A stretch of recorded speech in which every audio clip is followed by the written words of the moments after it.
Let's take a look at obtaining detailed requirements. You as the BA are required to obtain detailed and complete requirements, right? That's your job, really. In order for the business analyst to accomplish this task, you have to have excellent communication skills. Most business analysts are asked to write very specific, very detailed requirements without ever really being given a clear definition of requirement. Depending on your methodology and or your organizational standards, there can be different terms used to categorize requirements. So let's first take a look at those. You can have technical requirements, business requirements, system requirements, security requirements, functional requirements, product requirements, user interface requirements, report requirements, software requirements, conceptual requirements. They can be called a lot of different things. So you've got to make sure that you are able to identify which things might mean the same thing. So software requirements can still be functional requirements, right? So some of the terminology is going to mean the same thing. Let's look at the definition of requirements. According to the Merriam-Webster dictionary, a requirement is something wanted or needed, something essential to the existence or occurrence of something else. A requirement is a condition or capability needed by a stakeholder to solve a problem or achieve an objective. That's what our definition of a requirement is related to business analysis. BAs must have the ability to pay close attention to what the SMEs are saying, to ask the right questions to get more specific details on the requirements, to be able to take notes while staying engaged in the conversation, be able to repeat back what was heard to ensure correct understanding of what the person is stating, and keep the meeting on point and everyone engaged in the conversation. In order to effectively elicit requirements, you must stay engaged and focused on the conversation. If not, you're going to miss important pieces of information related to specific requirements. You may get some of it, but you're not going to get all of it. It's your responsibility to understand the user's problem and build systems that meet their needs.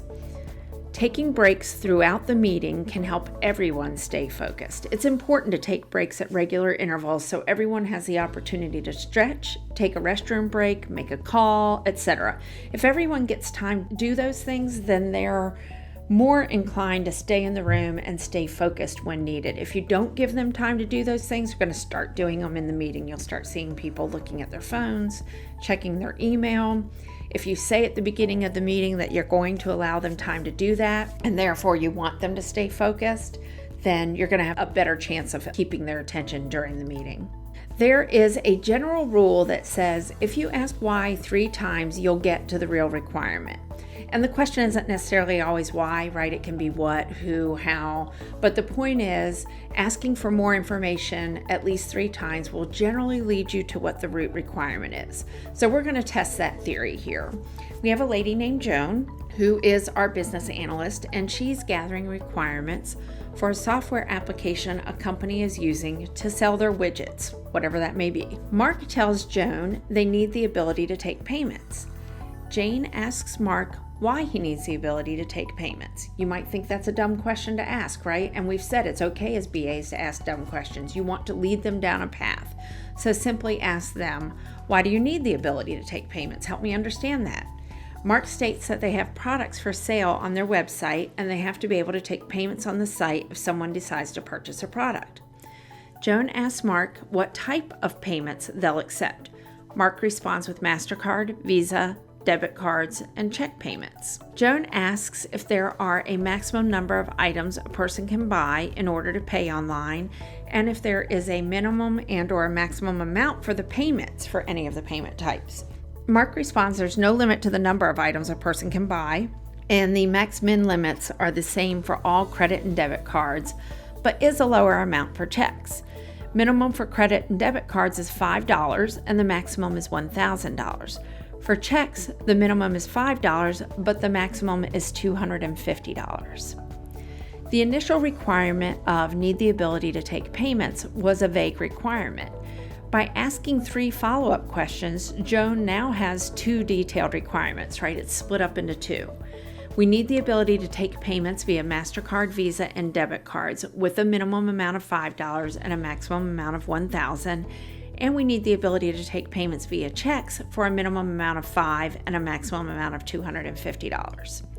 This is also going to spawn other questions that are related to payments.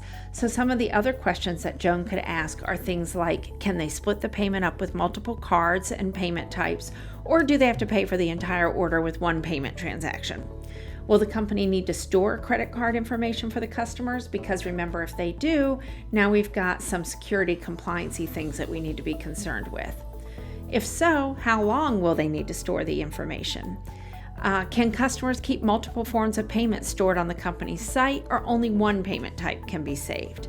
This will continue to spawn more discussion around payments, and that's exactly how it should work. You as the BA have the responsibility to continue to ask questions and make the others think about things that they may not have even realized they need to until they talked completely through all of the options that are related to taking payments. Now moving on to taking notes while you're staying engaged in the process. This is one of the more difficult tasks that you'll do during a requirements meeting.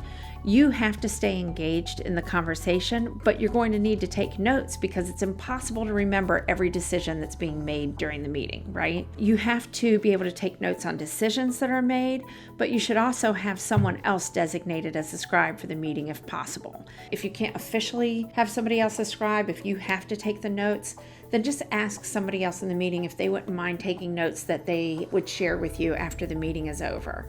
So you don't officially assign a scribe, but you just ask somebody else to take notes that they'll be willing to share with you so that you can try to combine those notes and then come up with a complete list of requirements.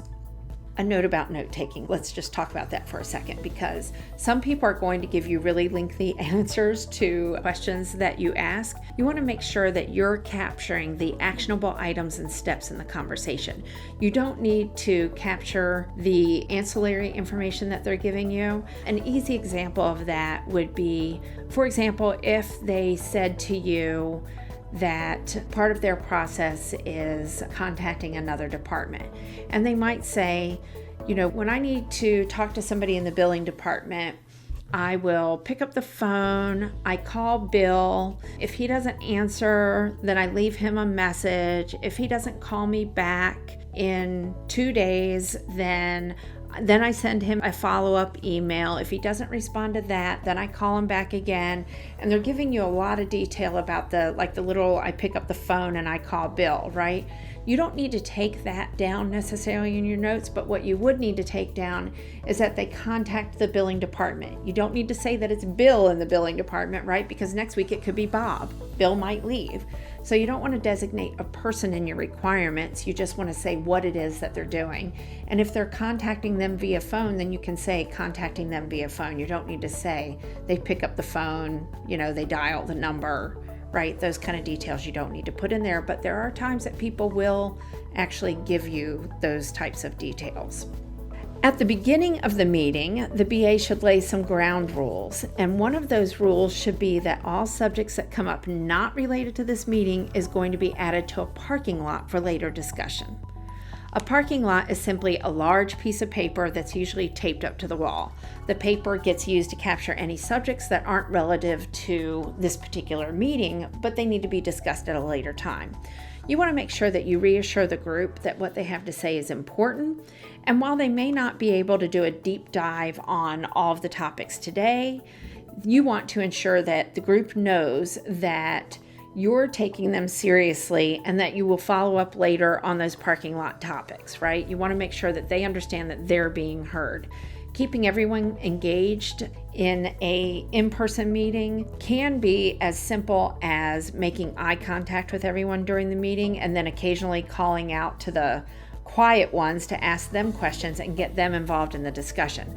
So if you have people that are giving you a lot of information and they might be giving you things focused on the conversation and then also things that need to go in that parking lot, right? And then you have other people that are not really participating at all, then you want to be able to draw them in, right? So you can say things like, Sandy, what are your thoughts on what Bill said? Don't say, Sandy, do you agree with that? Because then Sandy can simply say yes or no, right? So ask the question in a way that draws Sandy into the conversation. There are some problems with what we call the after lunch energy issue, right? So if you see people not staying engaged, then there are some things that you can do at the beginning of meetings to help them stay focused and engaged, right? So some fun things you can do is hand out reward coupons that say great idea, and then you can explain that the coupons are to be used when a good idea is presented. So you're kind of getting people to stay engaged in the meeting by spurring a little bit of competition, if you will, between people, right? So even though you might have a little bit of an after lunch energy issue, or you may have people that are just generally normally quiet, either of those two situations can keep people engaged in the conversation. And as far as the after lunch thing goes, I just want to say, I'm sure everybody knows what I mean by that, right? You have lunch, you're sitting in the afternoon meeting, and all you can, think about is the nap that you desperately want. So you really have to do whatever you can to keep things moving. If lunch is being served as part of the meeting, then definitely make sure that you don't serve heavy things like pasta and things like that. You also want to make sure that in the afternoon you're having snack breaks. You might want to break people up into small discussion groups, get them to move around the room, things like that you can do to kind of help with that energy. And then using those coupons or some other fun idea to kind of help keep people engaged may help also with that. There's also more of a challenge, let's just say, when your meetings are being held by conference call, right? You can't see if people have low energy. You can't see if they're not engaged, if they're multitasking, right? Most likely they are if they're on the phone, right? You can't tell that they're checking their email or whatever else it is that they're doing besides really staying focused on the conversation. So there are some things, while it's a challenge, that can help you with that. One is at the beginning of the meeting, take a roll call and write down the names of the people that are attending the meeting, and then ask everyone to announce their name before they start talking so that everybody knows who's speaking. And then you want to make sure that you're still using that same tactic I mentioned before about calling out to people, right? So if you have people on the phone that are not engaging in the conversation, again, draw them in, right? Sally, what do you think about what Bill just said? What are your thoughts on that? Get them to engage in the conversation by calling them out by name. And just another tip for you, and this is especially true when you're on a call and you can't see the person, make sure that you're writing down the name of the person that is talking. So that's one reason that you want to ask everyone to announce their name before they talk. If you don't, unless these are people that you deal with all the time and you know their voices, right? But even then, write down their name when you're writing a note about what they said. That way, if you go back and you look at your notes later and you see that there's something else that you need to follow up with them about, you know who them are, right? If you write down that Bill said this, you know it's Bill you need to contact. And you can also use that to re-engage people in the conversation. So if Bill said something, but then Bill got quiet, you can say, hey, Bill, you mentioned blah, blah, blah, and ask him a follow-up question about that, right? Because he's the one that said it. So I always like to write down the name of the person that's giving me information that I'm writing down.